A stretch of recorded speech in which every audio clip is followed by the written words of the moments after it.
Good morning, students. In the last session, we have discussed about adder, subtractor, integrator, so all these concepts, right? So today we will see about differentiator. So what is the differentiator? So what is the frequency response of the differentiator? Okay. So what is a differentiator? So how to form the differentiator using op amp? See here, as the name implies, the circuit performs the mathematical operation of differentiation. That is, the output waveform is the derivative of the input waveform. The output waveform is the derivative of the input waveform. So the circuit which produces the differentiation of the input voltage at its output is called differentiator.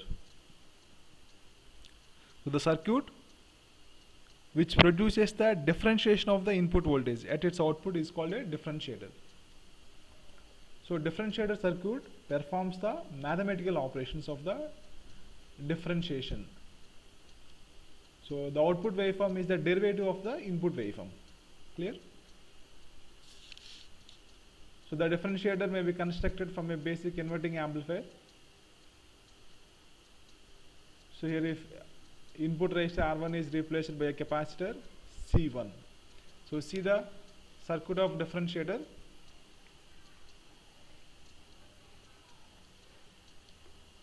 So here the active differentiator can be obtained by exchanging the positions of R and C components. So the active differentiator can be obtained by exchanging the positions of R and C. Okay. So in the integrator, in the feedback path, we are having the capacitor, but in the differentiator, in the feedback path, we are having the resistor. So at the input side, we are having the capacitor. So that is the difference between the differentiator and integrator regarding circuit diagram. Right? Here we have two nodes, V1 and V2. So see here. So V1 is grounded and the input voltage is applied to the inverting terminal. Here the input voltage is applied to the inverting terminal.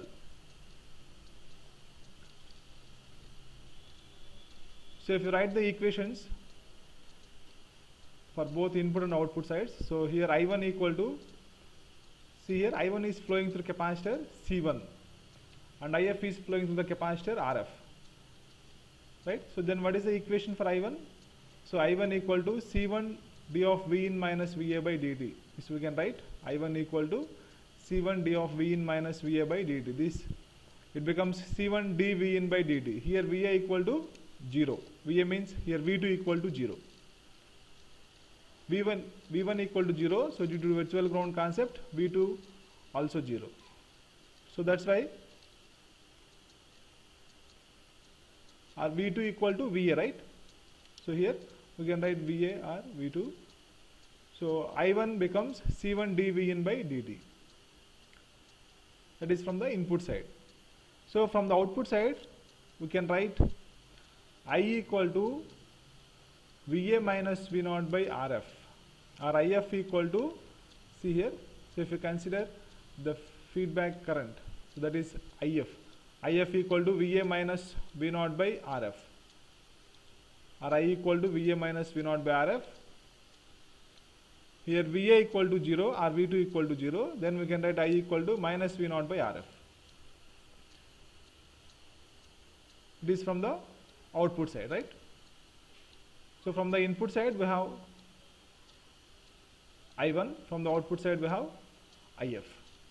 So equating the two equations, then we get C1 dV in by dt equal to minus V0 by RF.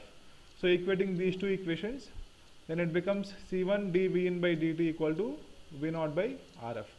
So here V0 equal to minus C1 RF dV in by dt. It is the output voltage of the differentiator. So the output voltage of the differentiator depends on C1 and RF components. So output voltage V naught equal to minus C1 RF dV in by dt. So the output voltage is C1 RF times the differentiation of the input voltage. C1 RF times the differentiation of the input voltage. Okay. So here minus sign indicates here the input voltage is applied to the inverting terminal. So we get the minus sign. That is a phase shift. There will be a phase shift between input and output. So here V naught equal to minus C1 RF times the differentiation of the input voltage. So the differentiator performs the mathematical operation of the differentiation. So the output waveform is the derivative of the input waveform, right? So here consider the output equation of an ideal differentiator. So the output equation is minus C1 RF into dV in by dt. Consider this equation. So for this taking Laplace transform, then we get V naught of S equal to minus S RF C1 V in of S. So taking the Laplace transform of the output equation, and to get the frequency response, replace S by j omega.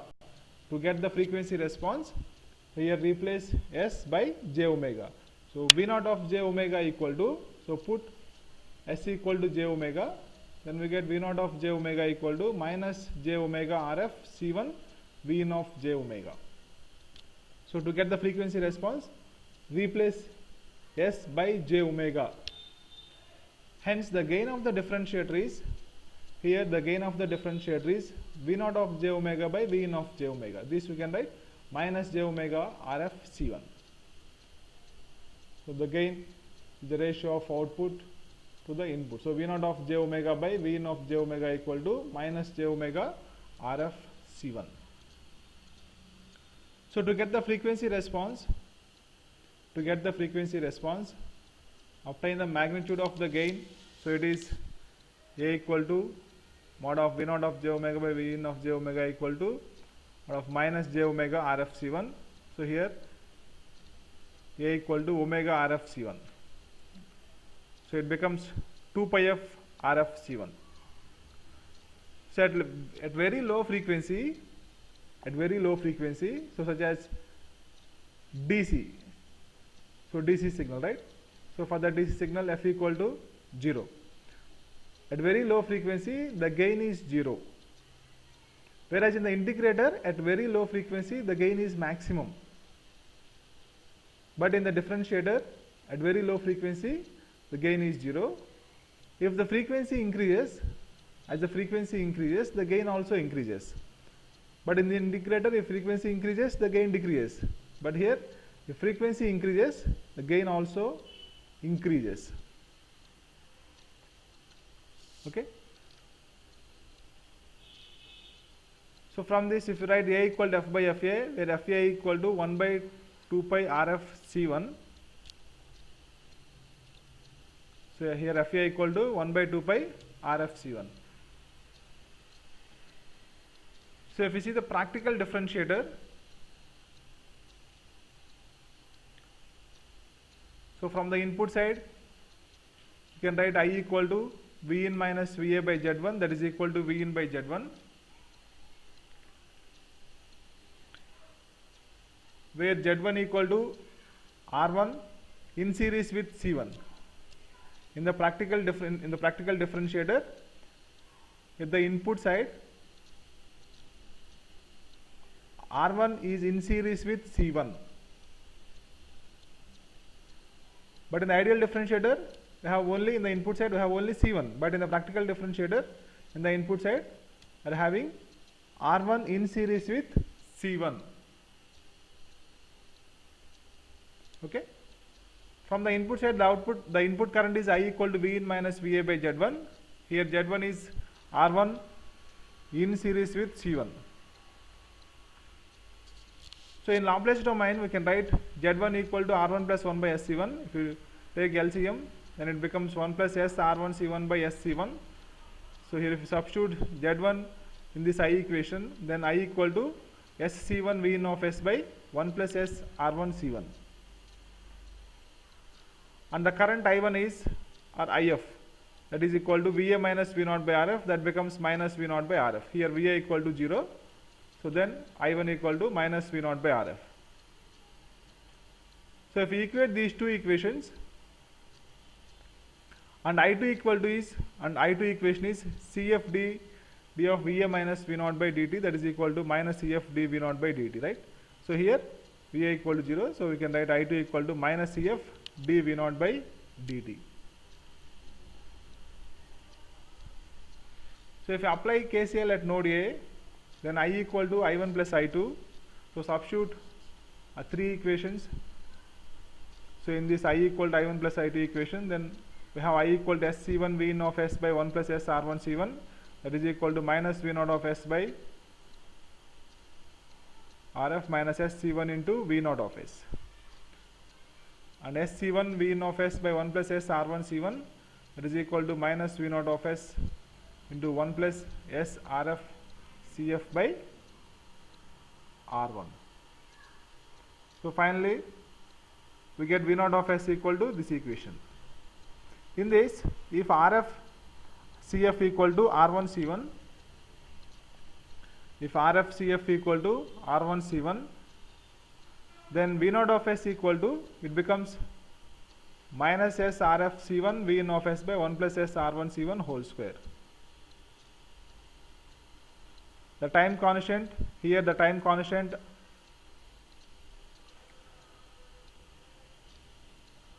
RFCF is much greater than R1 C1. So this equation reduces to V0 of S equal to minus S RF C1 V in of S.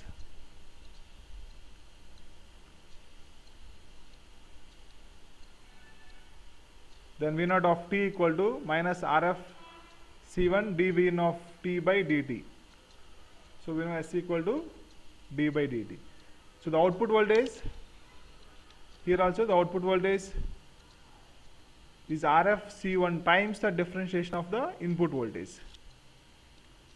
RF C1 times the differentiation of the input voltage. So the output voltage for the differentiator is V0 of T equal to minus RF C1 dV in of T by dt, right? So for the differentiator, if we give step signal, at the output we are having ramp signal. It converts the ramp signal. If you apply square wave at the output side, we are getting train of impulses.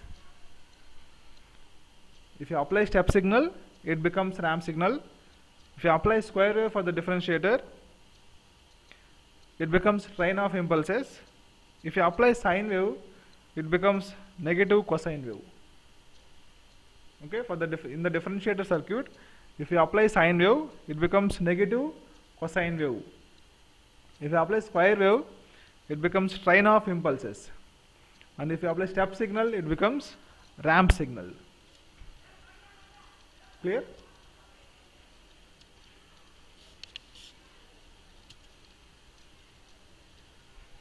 See here, so from the previous equation, so V0 of S by V in of S equal to minus S RF C1 by 1 plus S R1 C1 whole square, where RF CF equal to R1 C1.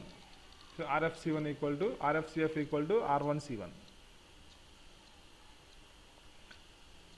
And put S equal to J omega. Here V0 of J omega by V in of J omega equal to minus J omega RF C1 by 1 plus J omega R1 C1 whole square. And it becomes V0 of J omega by V in of J omega equal to minus J 2 pi F RF C1 by 1 plus J 2 pi F R1 C1 whole square. Let FB equal to 1 by 2 pi R1 C1 and FA equal to 1 by 2 pi RF C1. FB equal to 1 by 2 pi R1 C1 and FA equal to 1 by 2 pi RF C1. So then gain becomes minus J F by FA by 1 plus J F by FB whole square. So here there are two break frequencies. Here FA and FB are called break frequencies. FA and FB are called break frequencies. So FB is 1 by 2 pi R1 C1 and FA is 1 by 2 pi RF C1. So then the gain of the differentiator, it becomes A equal to F by FA by 1 plus F by FB whole square. Okay. So steps to design, what are the steps to design a practical differentiator? So to design a practical differentiator, what are the steps we have to follow? So first to choose FA as the highest frequency of the input signal. Here we are having the two break frequencies, FA and FB. So choose FA as the highest frequency of the input signal. And second one is choose C1 to be less than 1 microfarad and calculate the value of RF. So choose C1 to be less than 1 microfarad and calculate the value of RF. And choose FB as 10 times FA. Choose FB as 10 times FA. So here FA is less than FB, right? So and calculate the values of R1 and CF from the expression R1 C1 equal to RF CF. On the compensating resistor, it can be selected as R1 parallel with RF. So compensating resistor can be calculated using R1 and RF values. So these are the steps followed to design a practical differentiator. First one is choose FA as the highest frequency of the input signal. Second, choose C1 to be less than 1 microfarad and choose FB as 10 times FA and calculate R1 CF. So if we see the applications of the practical differentiator, see here. So in the wave shaping circuits, the differentiators are used in the wave shaping circuits to detect the high frequency components. Second one is the rate of change detector in the FM demodulators. Okay, so these are the applications of the differentiator. See here.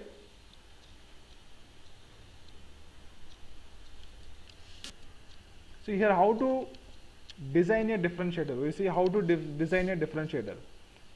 See this example. Design a practical differentiator circuit that will differentiate an input signal with the F maximum is 150 Hz. Design a practical differentiator circuit that will differentiate an input signal with the F maximum equal to 150 Hz. So if you see the steps, first one is choose FA as the highest frequency of the input signal and choose C1 to be less than 1 microfarad, right? So choose here, choose C1 equal to 1 microfarad and choose FA as the highest frequency, F maximum. Here FA equal to F maximum is 150 Hz. Okay? And we know that FA equal to 1 by 2 pi RF C1. So from this we can calculate RF value. So FA is 150 Hz and 1 by 2 pi RF and C1 is 1 microfarad. So choose C1 is 1 microfarad and FA as the highest frequency. So here FA is 150 Hz. So from this we get RF. So that is 1 kilo ohm. And third one is choose FB as 10 times FA. Choose FB as 10 times FA. So here choose FB equal to 10 FA. Then we get FB equal to 1500 Hz. And we know the relation R1 C1 equal to RF CF. So from this we can calculate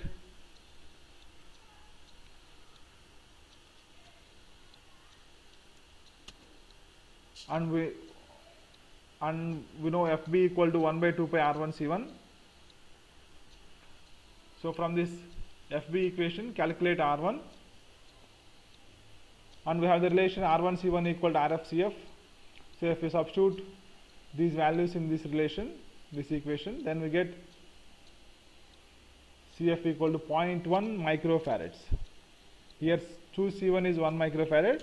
Here we get CF equal to 0.1 microfarads. Then calculate the compensating resistor. So it is, how to calculate the compensating resistor? This R1 parallel with RF. So by using R1 and RF values, we can calculate the compensating resistor. If we substitute R1 and RF values in this equation, then we get 96.4 ohms. That is the compensating resistor value is 96.4 ohms. So if we substitute all these values in the differentiator circuit, in the input section we have R1 C1. In the input section we have R1 C1. In the feedback section we have RF CF. In the feedback section we have RF CF. Okay. So from these steps we can design the differentiator. So choose FA as the highest frequency and choose C1 to be less than or equal to 1 microfarad and choose FB as 10 times FA and calculate compensating resistor using R1 and RF values, right? So in this example, F maximum is 150 Hz and choose C1 is 1 microfarad.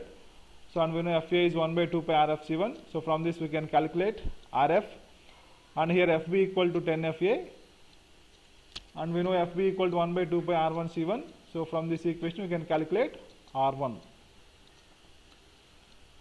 So and by using this relation we can calculate CF, right?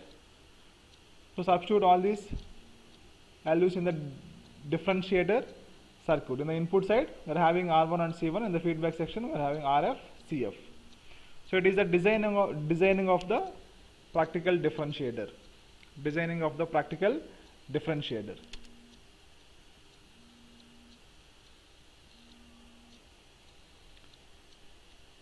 So one more example. Design a differentiator that will differentiate input signal with F maximum is 100 Hz. The procedure is same. So F maximum is 100 Hz and C1 is 1 microfarad. So by using this FA, we can calculate RF and choose FB is 10 FA, and we know FB 1 by 2 pi R1 C1. So from this calculate R1. So from this R1 C1 equal to RF CF relation, we can calculate CF, right? And finally calculate the compensating resistor. So using R1 parallel with RF relation. So that is the designing of the practical differentiator circuit.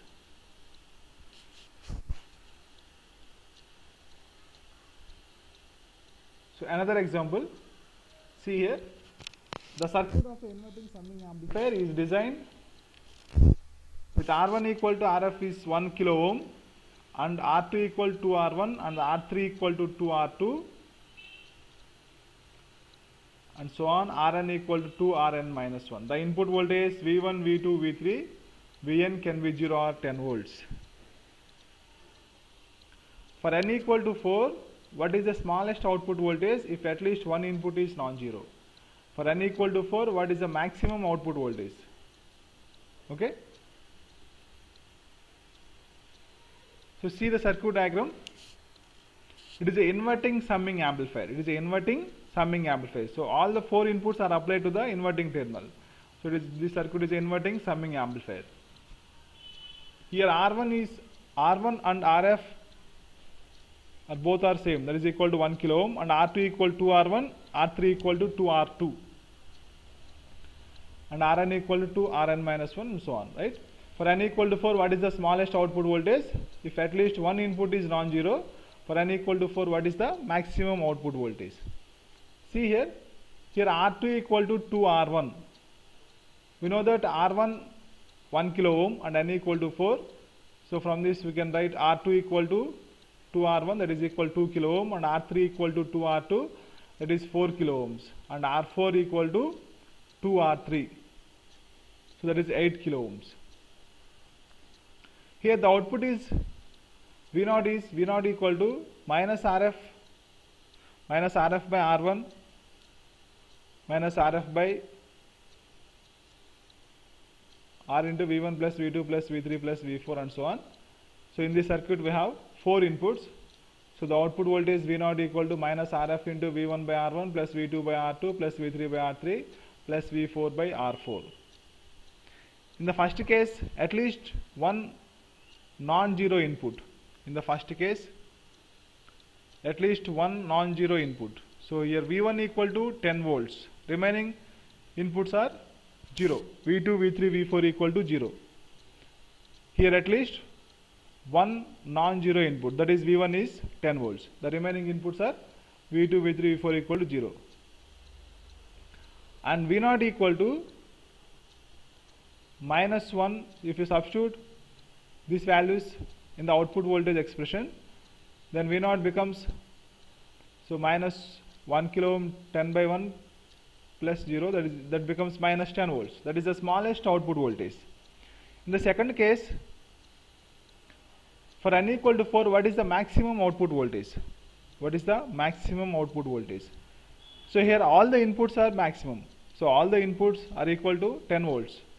So V1, V2, V3, V4 equal to 10 volts. Then V0 equal to, if you substitute 10 volts, V1, V2, V3, V4 equal 10 volts in the output expression, and output voltage expression, then V0 becomes, so minus 18.75 volts. Okay.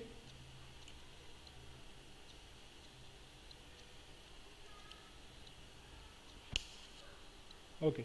With this, I am going to stop the presentation. Thank you.